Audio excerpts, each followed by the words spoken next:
Look around you. Breathe in the air of this modern age. Do you feel it? A deep and pervasive tremor of chaos. A quiet corrosion of the human spirit. We live in an age that sells engineered comfort as a virtue and treats authentic struggle as a pathology. It is a world that, by design or by decay, profits from your anxiety. It wants you soft. It wants you distracted, emotionally volatile, and therefore easy to manipulate. It offers you an endless buffet of fleeting pleasures on the sole condition that you surrender your will, your focus, your very soul. But there is another way. A path forged not in algorithms and advertisements, but in the iron and fire of the human will. It is a path laid down by men who stared into the abyss of their own brutal world. A world of plagues, of wars, of casual cruelty and sudden death. And they did not flinch. They learned to build something inside themselves that could not be broken. This is the path of the Stoics. Today we go deeper than ever before. We will not just offer you tips, we will build a complete operating system for the modern man. First, we will forge the foundational code, 7 rules for living with strength in a world that wants you weak. This is your armor, this is your fortress. Then, once the walls are built, we will learn to wield the ultimate weapon. The 5 Stoic laws designed not just to manage, but to utterly annihilate the enemy within, fear itself. This is your sword. Prepare yourself. The forge is lit. To build a man, you must first have a blueprint. This is that blueprint. The first and most critical rule is this. You will forge your inner citadel. The Emperor Marcus Aurelius, the most powerful man in the world, understood that his true power was not in his legions, but within the walls of his own mind. He wrote, "Be like the rocky promontory against which the restless surf continually pounds. It stands fast while the churning sea is lulled to sleep at its feet."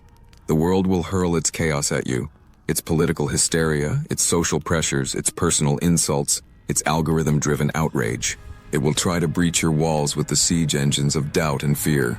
Your first and most sacred duty is to make your mind a place it can never conquer. Your principles are the stone, your will is the mortar, your disciplined thoughts are the sentries on the walls. Every day you must lay another stone. Meditate on your principles. Practice emotional detachment. When the world rages outside, you will have a sanctuary within, a citadel from which you command yourself, even if you command nothing and no one else. This leads directly to the second rule. You will hunt your impressions. Epictetus, a man who endured the horrors of slavery to become one of history's most revered teachers, gave us the master tool of Stoicism.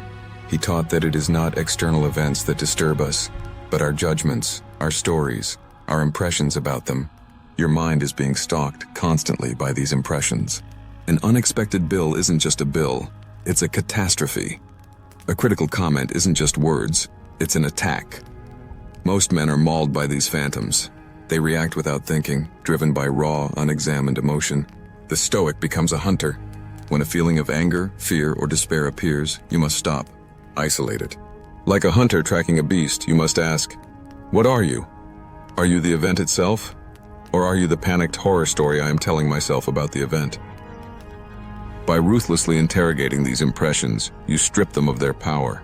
You see the world in the cold, clear light of reality, not through the distorted, bloody lens of your own terror.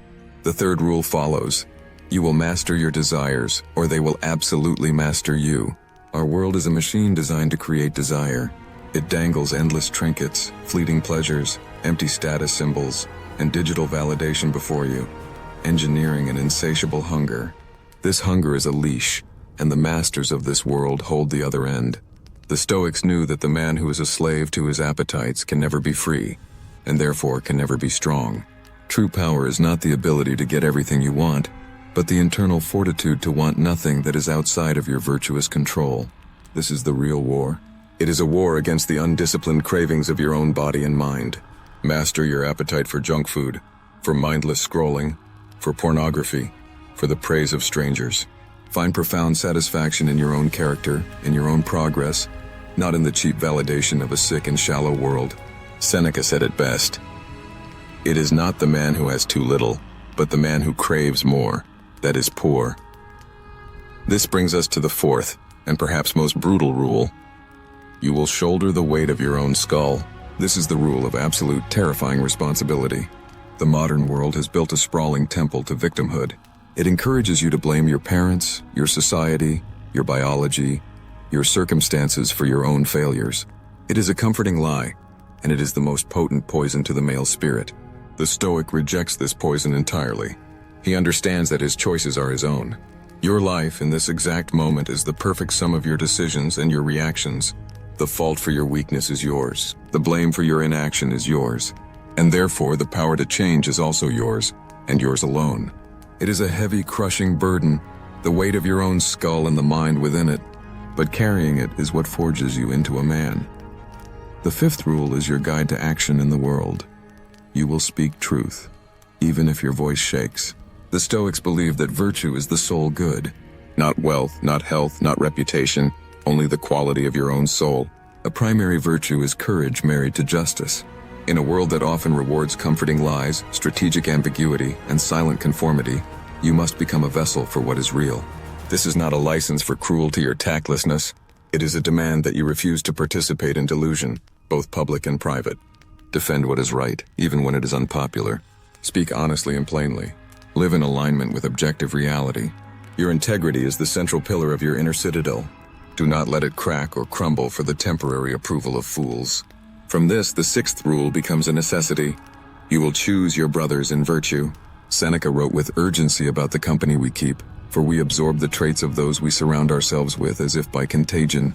The world will place you among cynics, cowards, complainers, and fools.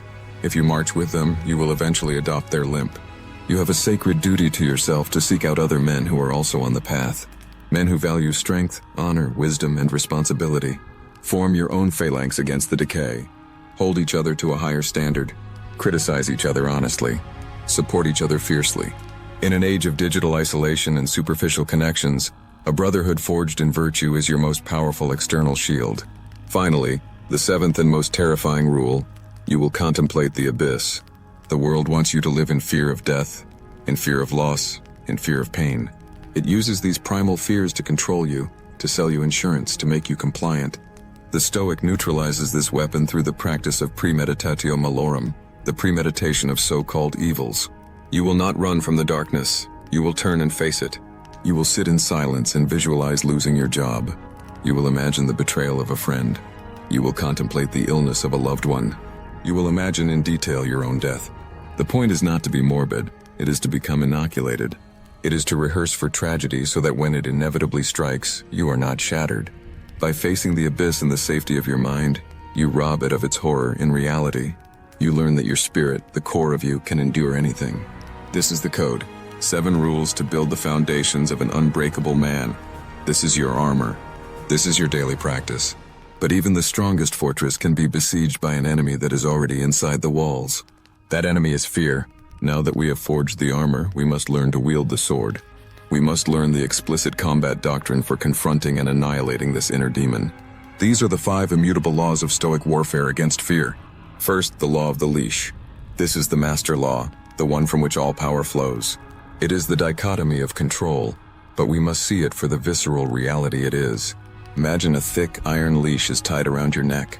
The other end is shackled to everything you cannot truly control: the global economy, the weather, the opinions of others, sickness, accident, death.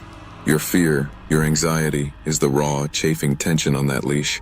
Every time you yearn to control the uncontrollable, every time you rage against reality, the leash tightens, and the fear chokes the life out of you. The first law of this warfare is to see that leash with absolute clarity, to distinguish between the world and your will. Your will, your choices, your judgments, your actions is all you truly command. Everything else is external. The law demands that you pick up the blade of reason and saw through the links of that leash. Fear only exists in the gap between what you demand of reality and what reality provides.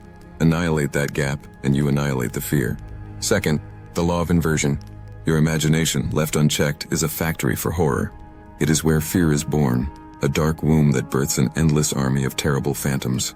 The Stoics taught that to destroy fear, you must become the master of that factory. This law demands you do the precise opposite of what your fear commands. Fear wants you to run, to distract yourself, to hide. You will do the opposite.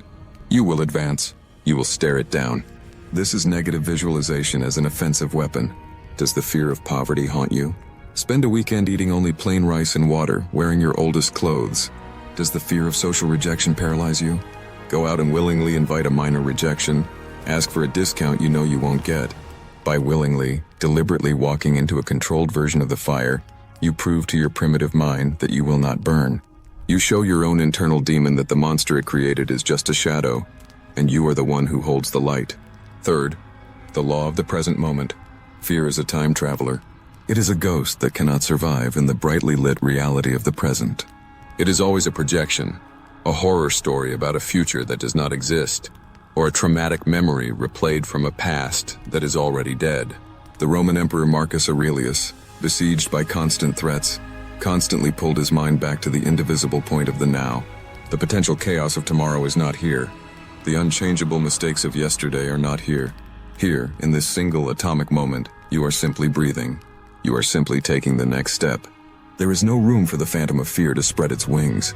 When you feel its cold grip on your soul, you must drag it, kicking and screaming, into the absolute focus of the present moment. It will dissolve like a vampire in the sun. This is how you annihilate the timeline where fear lives. Fourth, the law of objective reality. Fear is a master storyteller. It loves drama and hyperbole. It takes a simple, neutral event and wraps it in layers of terrifying narrative. A boss's critical email becomes the prologue to, "I'm a failure who is going to be fired and end up destitute." A strange noise in the house at night becomes the opening scene of a home invasion slasher film. The Stoic acts as a surgeon or a demolitions expert. He cuts away the cancerous tissue of the story and looks only at the raw, objective fact. This is the law of seeing things as they are. As Epictetus commanded, you must strip events of the judgments you have attached to them. It is not a disaster. It is an unexpected outcome requiring a new plan. It is not humiliating rejection. It is new information about another person's preference. See the skull beneath the skin of your fear. When you refuse to tell yourself the horror story, the horror has no power over you. Finally, the fifth and most profound law, the law of cosmic insignificance. This law is terrifying, and that is precisely why it is so profoundly liberating. Fear functions by making your personal problems seem enormous, all-consuming. It casts you as the tragic hero at the center of a great and terrible personal drama. The Stoics had the ultimate cure for this delusional self-importance, the view from above. It is a meditation where you imagine yourself rising, floating up from your chair, above your building, your city, your country. You look down upon the spinning earth, a tiny, fragile marble of blue and white suspended in a black, silent, and utterly indifferent ocean of the cosmos. You see the whole of human history, the rise and fall of empires, the plagues, the wars, the moments of genius and of madness, all flickering and dying in an imperceptible instant. Now, where is your fear? Where is that problem that seemed so immense 5 minutes ago? It has been crushed into meaningless dust by the sheer, horrifying scale of reality. Your personal drama is rendered cosmically insignificant, and in that humbling realization, you find the ultimate freedom. You are free because in the grand scheme of things, most of what you fear means absolutely nothing. The 7 rules, the 5 laws. This is the complete system. A code to live by and a doctrine to fight with. This is how you build the fortress and sharpen the sword. The world will continue its slide into chaos. It will continue to promote weakness and fear. Let it. It no longer concerns you. Your work is internal. Your work is to forge a soul so strong, so resilient, and so grounded in reality that the madness of the world can find no purchase. The path is not easy. It is a daily struggle against your own worst instincts and the world's worst influences, but this is the only war that has ever truly mattered. If you are ready to stop being a product of your times and start becoming the master of your own mind, then commit to this path. Like this video to signal your first step. And subscribe to the Stoic Forge, because our work here has just begun. Join us as we reclaim the fire of the ancients.